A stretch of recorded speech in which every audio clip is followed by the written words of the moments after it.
¿Cómo son las terapias? ¿En pareja o en solitario? Un poco individual para poder trabajar el duelo, para poder trabajar el autoconocimiento y las herramientas de regulación emocional, pero también es importante algo colectivo, ¿no? Es una intervención más psicosocial. En Ingenes tenemos justo la parte de talleres grupales. ¿Qué pasa con las personas que llevan 5 in vitros y siguen creyendo? ¿Qué crees que es lo que les da como la fortaleza para seguirlo intentando? Mi familia soy yo, quiero añadir a un integrante y encontrar ese motor. Es simplemente encontrar y poder buscar qué de todo me ha hecho a mí emprender este camino, dar el primer paso, el motor. ¿Cómo soltar el resultado sin perder la esperanza? Resignación viene del afrontamiento pasivo, pero más bien entender, ok, esto sucedió, a lo mejor en este momento no, tal vez en otro momento sí, pero sé que estoy cambiando, sé que estoy en un proceso de transformación.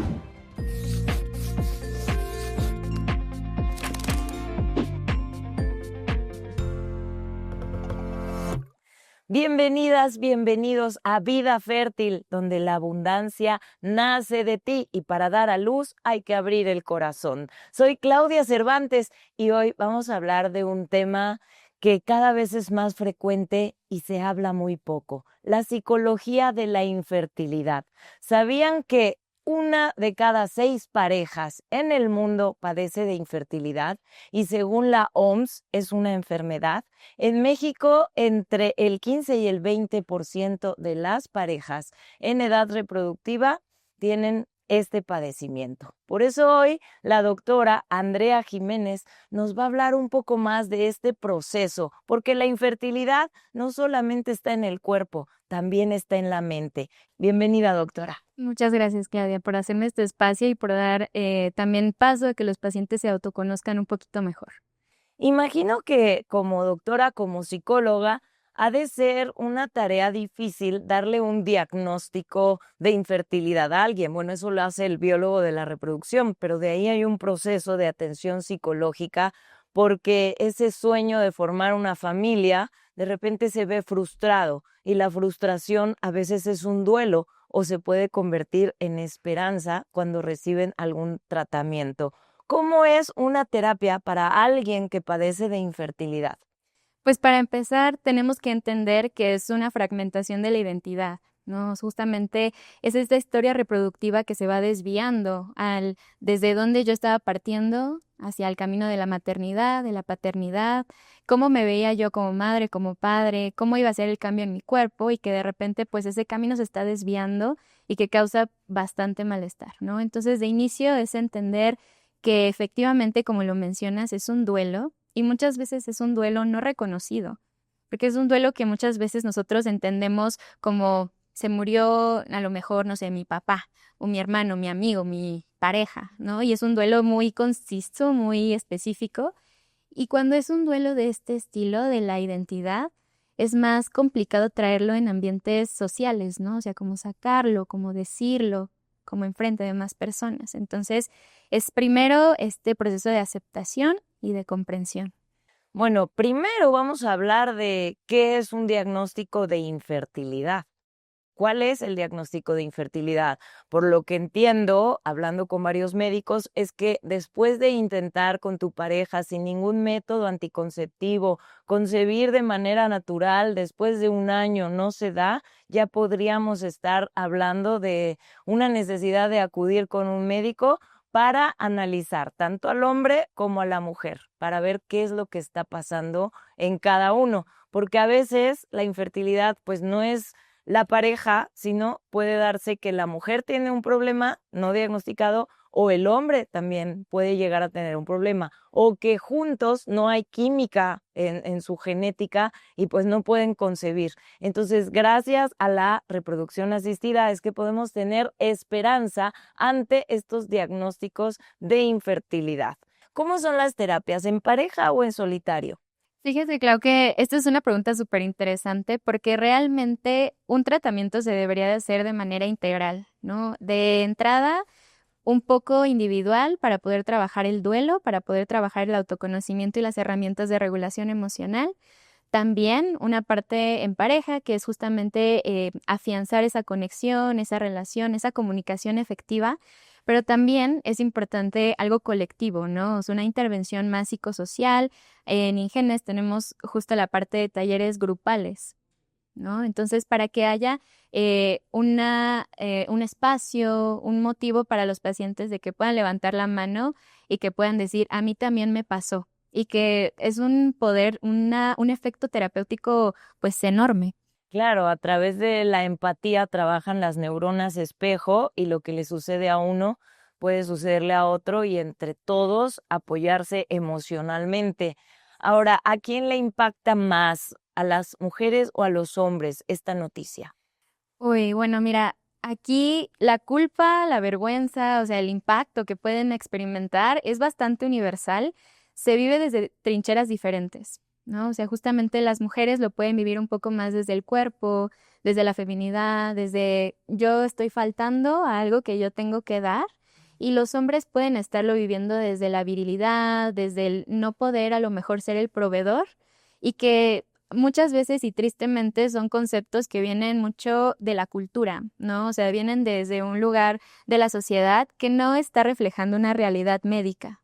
Y también es muy importante quitarse los estigmas y la vergüenza, porque yo he sabido de casos de parejas que no le dicen a su familia que están en un tratamiento de reproducción asistida por sentirse menos valiosos de no poder concebir naturalmente, como si eso fuera un castigo o un pecado, cuando hoy en día, repito, es una enfermedad. Una de cada 6 parejas no lo está logrando y esto también se debe a postergar tanto la maternidad o la paternidad o los nuevos hábitos que estamos teniendo, lo que consumimos, pero sobre todo aquí en la mente hay muchas mujeres y muchos hombres actualmente que ya no quieren tener hijos y de repente les llega el reloj biológico y cuando deciden que sí, a lo mejor ya sus células reproductivas no están en tan buen estado. Por eso, diagnostíquense a tiempo, por si quieren o si no quieren, porque nunca saben cuándo conozcan a ese amor, a esa pareja que quiera una familia y que ustedes digan, pues yo no quería, pero que cambien de opinión y ya no puedan. Prevenir es la mejor manera de estar saludables. Ahora, ¿por qué la infertilidad se dice que antes del cuerpo está en la mente?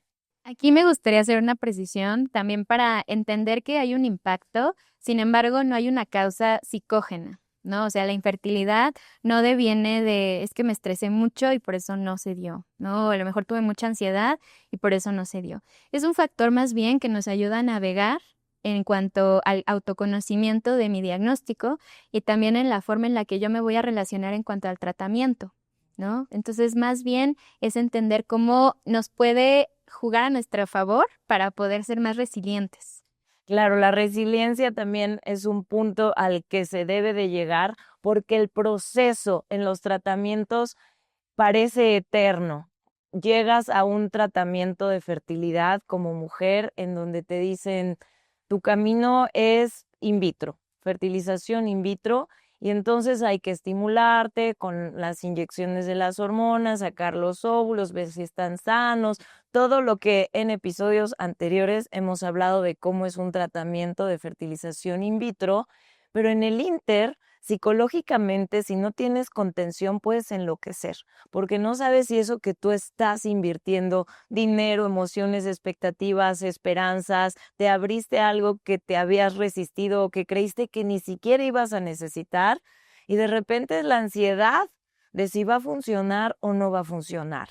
Yo recuerdo mucho cuando yo estaba en mi proceso pues que las células madre para rejuvenecimiento ovárico y que la estimulación ovárica y todo eso, pues yo solté el estrés porque es el enemigo número uno de la infertilidad por el cortisol y todo lo que genera. Y me decían las enfermeras, o sea, usted está muy tranquila, pues porque mi finalidad solo era congelar óvulos por si conocí a alguien o no. Cuando tú llegas como abrazando la meta y no el proceso, o sea, como aferrándote al resultado, creo que es cuando más te estresas. ¿Cómo debe afrontar una mujer o un hombre, una pareja, un tratamiento de fertilidad, soltando justamente el resultado y abrazándose como pareja o individualmente? Aquí lo más importante es entender que se trata de un equipo, ¿no? Es una unidad de tratamiento, verse al otro como nuestro compañero en el tratamiento y que lo importante es también entender o estar en un punto medio de la comunicación, ¿no? Porque muchas veces no estamos tan en sintonía empática con la pareja y que puede resultar también en que no sabemos cómo llevar o no sabemos cómo manejar porque no estamos en el mismo punto, ¿no? Entonces, justamente aquí lo que tratamos de hacer es que se pueda dar un proceso de aprendizaje justo de regulación emocional, de comunicación asertiva, de comunicación empática con la pareja y que como tú dices, así perfecto es abrazar el camino, ¿no? Saber que esto es un proceso, que esto puede llevar a muchas piedritas en el camino, pero que esto al final lo estamos haciendo por algo, ¿no? Hay un motor que está impulsando y encontrar y recordar ese motor que al final pues es el amor. Claro, esto es algo que les preguntaría a ustedes que nos están viendo. Si estás pasando por una situación así, un caso de infertilidad, un proceso, un tratamiento para poder concebir de manera asistida, ¿cuál es tu motor para convertirte en mamá o papá? O sea, ¿qué es lo que te hace querer traer una vida al mundo? Porque a partir de ahí se empieza a alinear lo demás, hasta las finanzas, créanme, porque entrar a un tratamiento de reproducción asistida, pues es invertir emociones, esperanzas y dinero. Y pues lo que más quieres es que sea exitoso. Y como todo, cuando te aferras de manera obsesiva, no disfrutas el proceso y es ahí donde muchas parejas incluso hasta se pelean en vez de unirse más. Así es. ¿Ha pasado? Claro, sí, es súper común porque además muchas veces el tratamiento se vuelve un poquito parte de una visión de túnel, ¿no? Entonces nosotros estamos casi, casi comiendo, respirando, durmiendo el tratamiento y eso nos puede también tener más irritables.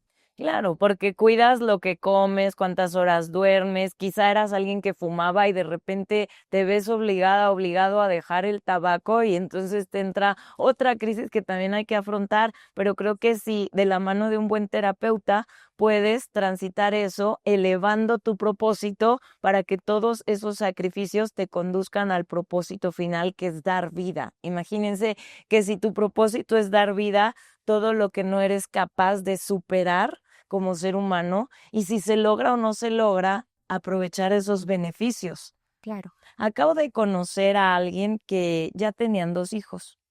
Él, la pareja, con vasectomía, evidentemente, pues ya no quería reproducirse. O sea, alguien con vasectomía, pues de alguna manera es infértil ya, ¿no? Pero no, ¿por qué? Porque ya hay tratamientos en donde les extraen de los testículos directamente los espermatozoides. Y ella le dijo, ¿sabes qué? Quiero otro bebé. Y te prometo, así digo, que no me voy a estresar, que si se da bien y a la primera voy a estar feliz, pero si no lo intentamos voy a estar muy triste. Entonces él, un poco en contra de su voluntad, pero con amor y con el mismo propósito de crecer la familia y darle gusto a su esposa, pues aceptaron. Y sí, a la primera pegó, ¿por qué? Porque iban con esta disposición, esta apertura de hacer lo que el médico les dice, pero abriéndose a soltar el resultado. ¿Qué tan difícil es para los pacientes soltar el resultado? Es que justo es una parte, sabes que muchos pacientes dicen que es como que si sostuvieran la respiración antes de que les dieran la noticia, ¿no? Es como que pones un poquito en pausa tu vida, pareciera, antes de que te digan si sí o si no. Y eso, claro, justo fíjate que es como lo que nosotros tratamos de evitar, ¿no? De que tú sigues teniendo tu vida, tú sigues habitando en tu cuerpo y tú sigues teniendo el derecho de respirar incluso entre tratamientos, ¿no? Entonces es importante también que uno entienda que la forma de transitar y de soltar es entender que somos lo suficientemente resilientes, que no somos un resultado y que nuestra vida también comprende de mucho cariño y muchas formas de cuidado que podemos dar, además, pues de encontrar ese resultado, ¿no? ¿Cómo soltar el resultado sin perder la esperanza? Es una cuestión también más espiritual, ¿no? Porque el perder la esperanza pudiera venir desde un punto del miedo, ¿no? O sea, como soltar desde el miedo y convertirlo, hacerlo, tratarlo de hacer como soltarlo desde la esperanza, es una técnica de afrontamiento pues desde lo activo, ¿no? O sea, lo pasivo sería como la desesperanza y decir, bueno, yo ya no funciono para mí, a lo mejor ya no es para mí, yo ya me voy a rendir. Resignación total. Exactamente. Resignación viene del afrontamiento pasivo, ¿no? Y justamente lo que nosotros queremos es transformarlo a una técnica o a un tipo de afrontamiento más activo y resiliente. Es entender que este proceso me cambió y sé por qué, ¿no? O sea, no solo me cambió y bueno, ya simplemente no lo hice, no lo di o no lo pude obtener como yo quería, pero más bien entender, ok, esto sucedió, a lo mejor en este momento no, tal vez en otro momento sí, pero sé que estoy cambiando, sé que estoy en un proceso de transformación. Ok, abrazar el proceso siempre es, como para todo en la vida, un secreto, porque la fortaleza solamente te la da la experiencia, el haber superado algo, ya sea con resultados positivos o con resultados no los que se esperaban, pero la fortaleza ahí está. Y otra cosa es el desapego, ¿no? Que es justamente fortalecer la espiritualidad, confiar, ¿no? En que estás haciendo lo que está en tus manos y que lo que no está en tus manos y no lo puedes controlar, pues lo vas a aceptar, que es algo como muy difícil, pero creo que es la manera más saludable mental, emocionalmente, de afrontar una situación tan incierta. O sea, tú haces lo que te corresponde, confiando en lo que el médico sabe, pero hay un factor fe que yo creo que ante un diagnóstico de infertilidad es la oportunidad de reconectar con tu fe y con el ser supremo que cada quien crea, porque es quien da la vida y quien la quita. ¿Les propones como psicóloga a los pacientes algún tipo de terapia alternativa? Porque mucha gente cree que si en el tarot, que si en ir a misa, que si ir a la villa de rodillas y llevarle flores y a la Virgen, ¿qué les dices? Yo soy muy creyente de poder tener una combinación terapéutica, ¿no? O sea, el cerebro es importante, pero el alma también.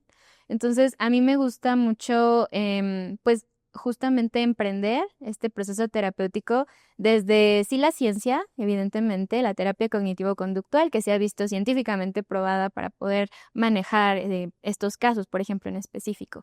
Pero también el cuerpo y el alma necesitan, pues, del apapacho, ¿no? Entonces, a mí me gusta mucho recomendar tipos de respiración diafragmática, el mindfulness, y pueden hacer yoga, o sea, todo este tipo de cosas que nos admite, nos permite tener esta tranquilidad espiritual y corporal, ¿no? Y ya depende de cada quien, o sea, cada paciente, la verdad es que sí llegan muchos de diferentes también como creencias, ¿no? Muchos de ellos son religiosos, muchos de ellos a lo mejor no, pero son espirituales. Entonces, también poderse agarrar, o sea, si pueden encontrar este refugio en algún tipo, pues, de creencia de algo superior, también es muy recomendable, ¿no? O sea, estar en grupos en donde puedan ellos soltar esto, en donde ellos puedan expresar su espiritualidad, es sumamente recomendable.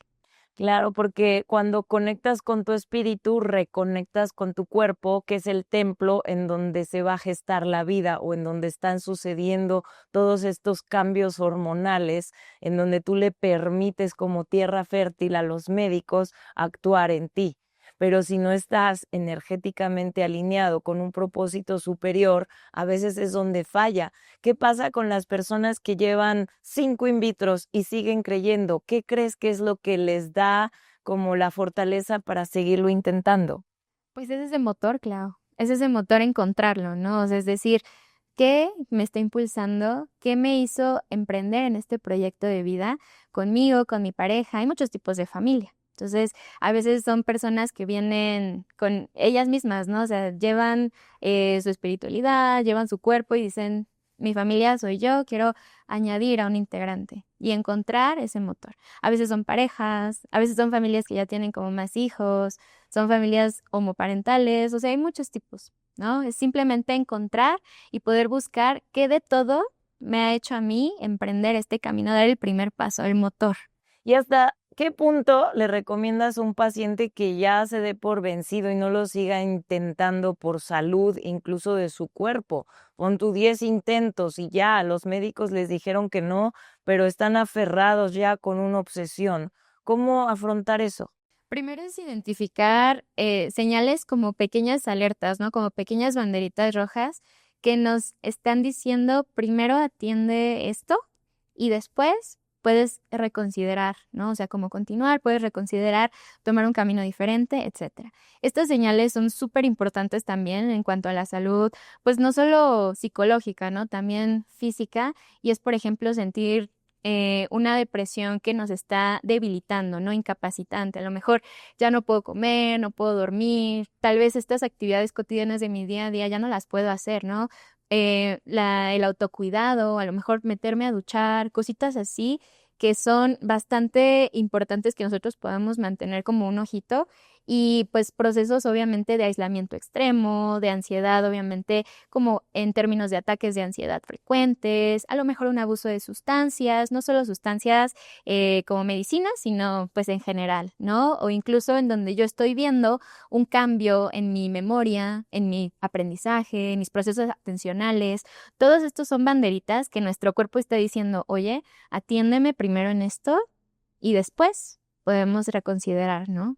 Claro, porque además en estos tratamientos pasas por distintas fases. Una vez que sabes que tu reserva ovárica ya no es la óptima, ni la calidad de tus óvulos, o que los hombres también su calidad espermática no es la ideal, o cualquier otro diagnóstico de los que hemos hablado, pues entras como en, bueno, y si no va a ser la reproducción con mis propios óvulos, ya te sientes infértil, pero quizá con ovodonación sí te puedes embarazar, entonces ya estás como en otra fase, tratando de cumplir un propósito de generar una familia y de saber que a lo mejor a veces sobrevaloramos la información genética, pero al final todos somos seres humanos, o que igual la mamá, bueno, la futura mamá está en perfectas condiciones, pero el esposo es el que no puede, y entonces acepta que ella se embarace con el espermatozoide de un donante. Entonces, él lleva otro proceso. ¿Qué le recomiendas al hombre o a la mujer que está pasando por eso? Que va a formar su familia, pero que la célula no lleva su información genética. Pues primero hacer como un recuento en cuanto a una historia de vida propia, ¿no? O sea, como decir, reiterando, ¿de dónde vengo? O sea, ¿de dónde estoy partiendo para este proyecto? Y también saber que hay que, pues, manejarlo con la familia, o sea, tener una red de apoyo en donde se comprenda también esta decisión, ¿no? Muchas veces, pues, tenemos miedo tal vez de sacar la información a lo mejor con mis papás, con mis hermanos, con mis amigas, porque ¿qué van a pensar?, ¿no? O sea, es como de, ¿cómo voy a manejar esto? Y, o sea, la recomendación es no hacerlo solos, ¿no? O sea, recomendaciones siempre se puede encontrar una mano que te pueda ayudar, o sea, siempre hay una forma también en donde no hay que llevar esa carga solos, porque muchas veces esa carga también social, ¿no? Esa carga de, híjole, ¿y qué tal, como mencionas, esto la parte genética, la parte a lo mejor de que piensen que no es mi hijo, pero sí es mi hijo, yo lo veo con mi hijo, y la parte de cómo mencionárselo a los niños después cuando crezcan, pues uno nunca está solo, ¿no? O sea, hay que identificar esas redes de apoyo para podernos ir agarrando y poder llevar el proceso de una mejor forma. Y luego hay otra etapa que ya no es ni siquiera la mitad de la información genética si es de mamá o de papá y la otra pues es anónima, sino de plano el embrión es donado y es como una adopción antes de la concepción. ¿Cómo se han acercado parejas a pedir apoyo psicológico antes de tomar esa decisión o nadie? Claro, además es un camino pues totalmente válido, ¿no? O sea, es el camino de la reproducción, de la fertilidad, pues es largo. Hay diferentes mini caminitos que podemos tomar y por supuesto que sí se han acercado con esta expectativa incluso, ¿no? A lo mejor no todavía han tomado la decisión, pero sí para poder ser quizá guiados en términos como qué técnicas puede emplear para tomar una decisión efectiva. Y en la reproducción asistida estamos rompiendo con muchos tabús por falta de información o a veces ya que tomas la decisión te dicen, qué valiente, y ya que nace el bebé o la bebé, todo se vuelve normal, de verdad, porque somos humanos y porque estamos hablando de vida. Y cuando no se logra, pues ya viene ahora sí que la resiliencia, que hay quien opta por decir, bueno, no fue mi camino ser mamá o papá, yo lo intenté, hice lo que estuvo en mis manos, estoy bien, sabré cómo ser feliz de todas maneras y ese amor lo verteré en otras causas, ¿no? Cuidando otros peques o simplemente realizándome y ofreciéndole a Dios, o hay quien incluso aún decide adoptar.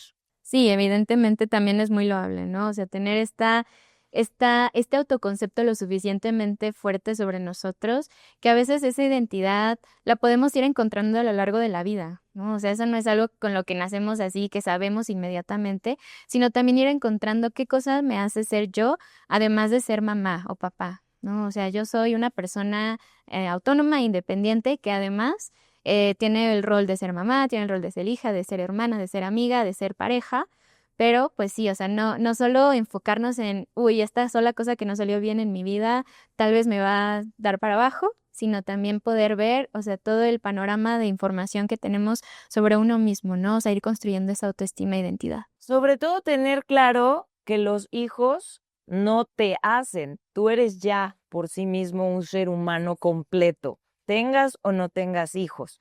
Los hijos pues son la extensión de la vida, la perpetuar la especie y que te crezca el corazón, pero que si no llegas a lograr eso y lo deseabas, ahí no se acabó la vida, sino fue una lección de en dónde estabas parado en ese momento. Creo, me imagino. ¿Qué virtudes, dinos 3 virtudes, doctora, para las personas que están enfrentando un diagnóstico de infertilidad, que necesitan esas 3 virtudes para afrontar este camino? Yo creo que primero sería la resiliencia, tener este sentido de no significa que soy inquebrantable, sino más bien que soy una persona que a pesar de que me he derrumbado, puedo reconstruir desde otra perspectiva. La segunda creo que debería ser el amor, porque uno construye desde siempre el cariño, desde que voy a dar un cuidado a otra persona, desde que yo voy a construir y pues no destruir, ¿no? O sea, esa sería la segunda. Y yo creo que la tercera debería pues ser como esta fortaleza, ¿no? De decir, yo sé que algunas cosas pueden pasar, tal vez las cosas que vengan o las piedritas en el camino que me encuentre no van a ser las que yo me imaginaba en un inicio, pero saber que tengo esta fortaleza, estos recursos, que tengo pues gente a mi alrededor que me apoya, que me anima, que tengo estas formas también de poderme levantar porque no estoy sola. Claro, y yo agregaría sabiduría para aceptar la realidad, cualquiera que sea, porque es lo único que te permite adaptarte y continuar la vida feliz con lo que tienes. Así es. Vamos a responder unas preguntas que nos han enviado a través de las redes sociales y la doctora está aquí para responder. Y la primera dice, ¿cómo puedo manejar la ansiedad y el miedo a que los tratamientos no funcionen? Esto es una parte súper basal y súper integral de la terapia cognitivo-conductual, que es una reestructuración, pues, cognitiva. O sea, saber que tenemos ciertos pensamientos automáticos, ¿no? Pensamientos que a lo mejor devienen de la cultura, devienen de la sociedad, devienen de algo que yo escuché, pero que no son míos. Tratar de ser un detective para poder decir, esto no es mío y puedo manejarlo. Ok, bueno, vamos por la siguiente pregunta que dice, ¿de qué manera afecta la infertilidad mi autoestima y mi relación con el cuerpo? Justamente esta parte de recibir el diagnóstico nos puede proveer de una idea errónea de que nuestro cuerpo es nuestro enemigo, de que mi cuerpo me falló.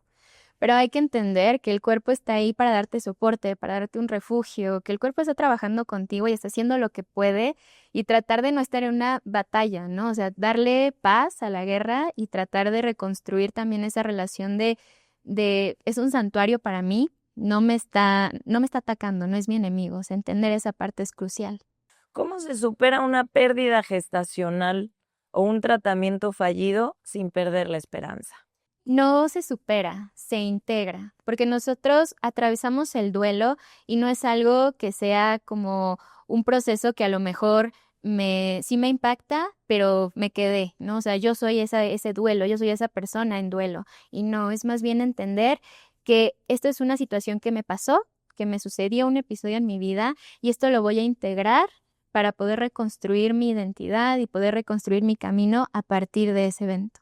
¿Es recomendable acudir a terapia durante un tratamiento de fertilidad, incluso si me siento bien?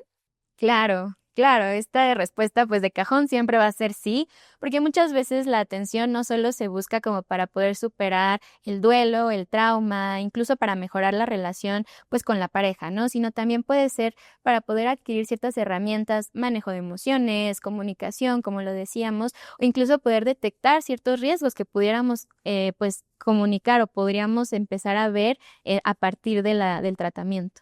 Porque además hay todavía muchos prejuicios de las terapias psicológicas de quienes siempre aparentan estar bien y por callarse emociones tristes o negativas y no demostrar vulnerabilidad terminan enfermándose de otra cosa.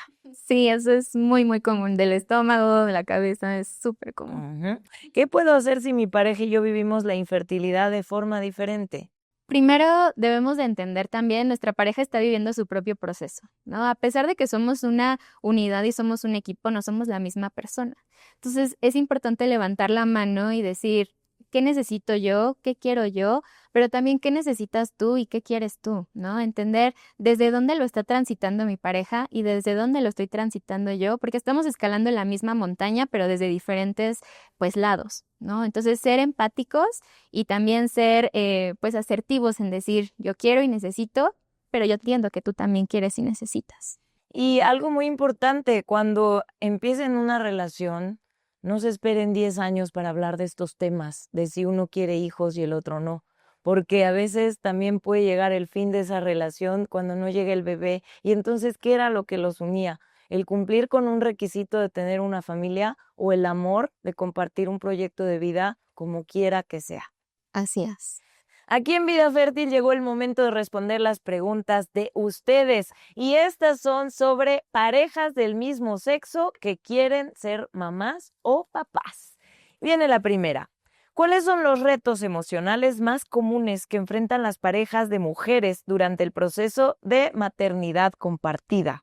El reto emocional más importante del que hay que hablar es justamente que muchas veces de la sociedad todavía vemos a la madre gestante como la mamá, ¿no? O sea, como la verdadera mamá y la mamá no gestante, por ejemplo, en este caso, que se puede sentir un poquito relegada, ¿no? Es importante nombrar este miedo, nombrar también esto que puede pasar y poder guiar una alternativa de autocuidado para que la forma en la que nosotros manejemos la información, incluso con la gente externa, sea de la mejor forma.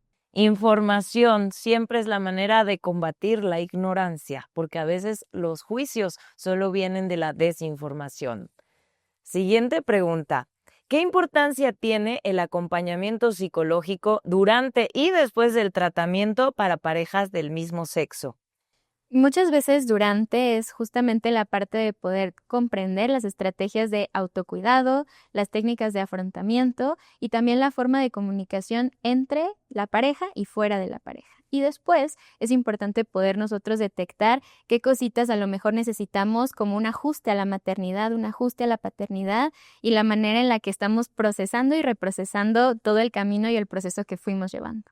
A mí me encantaría incluir en la sociedad esta diversidad de familias, porque estamos tan acostumbrados a lo tradicional que a veces cometemos involuntariamente imprudencias. Por ejemplo, el juez del registro civil, a la hora de que yo iba a ponerle el nombre a mi hijo con mis apellidos, me dijo, póngale el apellido del papá, luego los niños sufren mucho, pero él no sabía pues que no lo conozco.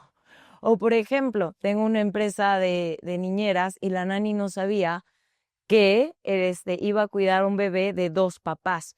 Entonces dijo, ahorita se va a conectar en entrevista Wes, y ella pensó que Wes era su esposa. Dijo, sí, ahorita es su esposa. Y yo, bueno, ya la sociedad tiene que preguntar, ¿sabes? Evitar de entrada tomar por default, asumir Ujú. exactamente la normalidad. Así es. A ver, siguiente pregunta. ¿Existen diferencias en la manera en que cada miembro de la pareja vive la maternidad o paternidad compartida y cómo pueden gestionarlas? Parte de eso es la comunicación y poder nosotros establecer nuestras cosas no negociables y nuestras cosas negociables, ¿no? Justamente parte de cómo nosotros nos vamos afianzando dentro de la relación y no solo con nuestro hijo o hija, nuestro bebé, pero también con nosotros mismos y cómo hacemos esta relación pues ya un poquito más traslacionar a la familia. Claro, yo creo que esto es independiente a si la pareja es del mismo sexo o no, o sea, hay que negociar siempre cuando es una pareja, ¿no? Claro. ¿Cómo puede impactar en la autoestima y la identidad de cada madre el rol biológico o el rol social en la maternidad compartida? Es justamente la parte que mencionábamos hace ratito, ¿no? Como la persona que es gestante puede tener a lo mejor un rol biológico diferente que la persona que no lo es, y que eso también atribuye o está causando ciertos rasgos que a lo mejor nosotros es como tratamos de cumplir, ¿no? Nuestro rol social, nuestro rol biológico, y que esto nos entra también un poquito en guerra con el cuerpo, ¿no? Como por qué está pasando esto, por qué a lo mejor en rol de la sociedad es diferente y que como mencionabas en un inicio, la desinformación pues es casi casi que el enemigo número uno al que hay que atacar, ¿no? O sea, parte de poder educar y de poder psicoeducar a las demás personas, también desde la naturalidad, o sea, desde que esto no es una situación así pues extraña, ¿no? O sea, es una situación natural, es una situación que ocurre y que pues estás también invitando a que la gente pues sea un poco más abierta, más empática con uno y con la pareja. Además, los roles se han redefinido, porque también cuando hay dos madres del mismo sexo en un tratamiento de reproducción asistida, el óvulo era de la que no está embarazada, entonces también se siente parte como la que está llevando el embarazo, que a lo mejor no lleva sus genes, el bebé, y entonces se dividen los roles, a lo mejor las dos aportan a la economía, pero una va a amamantarla, no sé, pero yo creo que, pues sí, es una responsabilidad compartida. Claro, evidentemente. ¿Qué estrategias recomiendas para fortalecer la relación de pareja mientras atraviesan el proceso de concepción? Una de las partes importantes es el establecimiento de límites con la pareja y con uno mismo. Como decía, saber decir sí, saber decir no, saber decir yo necesito esto y yo quiero esto, y que nuestra pareja también sea lo suficientemente empática, ¿no? Para poderlo manejar. Y la segunda parte, justamente, la comunicación efectiva, la comunicación con asertividad, porque nos va a permitir pues también tener este punto, este lugar de referencia para que nosotros nos sintamos lo suficientemente cómodos y cómodas para poder manejar cualquier situación que vaya, pues sí, surgiendo a lo largo del camino. Sí, es un apoyo mutuo porque el acompañar a alguien que está atravesando las inyecciones, porque elegir primero quién va a ser la que se va a embarazar, yo creo que debe ser un proceso súper interesante. ¿Quién es la más apta para llegar a término un embarazo de manera saludable? ¿Quién es la que tiene más actividades laborales, que a lo mejor no tiene que sacrificar tanto el estar en reposo si algo pasa? O sea, hay muchas cosas que hay que poner sobre la mesa, me imagino. Claro. Y la última, ¿de qué manera se puede preparar emocionalmente a la pareja y a la familia para explicar el origen del hijo a los hijos en el futuro? Pues parte también de la naturalidad, ¿no? De saber cómo manejar el proceso desde uno mismo, porque cuando uno se siente cómodo en cuanto a lo que está sucediendo, lo que está viviendo, es más fácil poder expresar esa naturalidad, ese amor y ese cariño, pues a los chiquitos, ¿no? Los niños y las niñas, la verdad es que son súper inteligentes, o sea, entendiéndolos también desde la parte de puedo explicarte con a lo mejor cuentos, a lo mejor con canciones, a lo mejor con cositas más didácticas en donde tú puedas entender el proceso, obviamente entendiendo que por tu edad los términos médicos no son los más efectivos, pero pues sí contándote mi historia en donde yo me siento cómoda, en donde yo me siento feliz y en donde yo me siento natural, ¿no? Hablándote con esto. Mi frase es: la familia perfecta es la que se hace con amor. Explicar siempre a los niños antes de lanzarlos a la vida social en las escuelas que hay diferentes tipos de familia, que hay casas con mamá y papá, otras donde hay mamá y mamá, otras donde hay papá y papá, otras donde solo hay mamá y otras donde solo hay papá. Vean el episodio en Vida Fértil de Dos papás y una mamá, donde Vincent Payet nos cuenta abiertamente cómo es su vida con su esposo y sus dos hijos que tienen y cómo tratan con la familia extendida con total naturalidad. También existe la historia de papá soltero, que él pues decidió hacerlo soltero, él es de la comunidad LGBT y sin ningún problema, su hijo es totalmente normal, feliz, bien criado, bien amado, papá presente, papá proveedor, y yo creo que de eso se trata, ¿no? De más allá de explicar con tabú el origen a los niños, ellos van a crecer con una naturalidad que después serán los testigos y quienes educarán a la sociedad de que se puede ser feliz de todas maneras. Así es, los niños son un catalizador en realidad. Muy bien. Muchas gracias por ver este episodio, La psicología de la infertilidad. Dejen sus comentarios, acérquense a profesionales. Aquí en Ingenes los sabrán guiar de manera integral para que logren su sueño y acepten la realidad de la manera más humana. Muchas gracias. Muchas gracias. Gracias, Kia.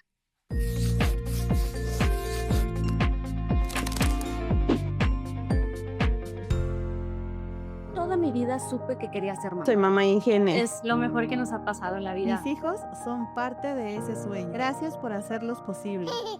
Felicidades, Ingenes.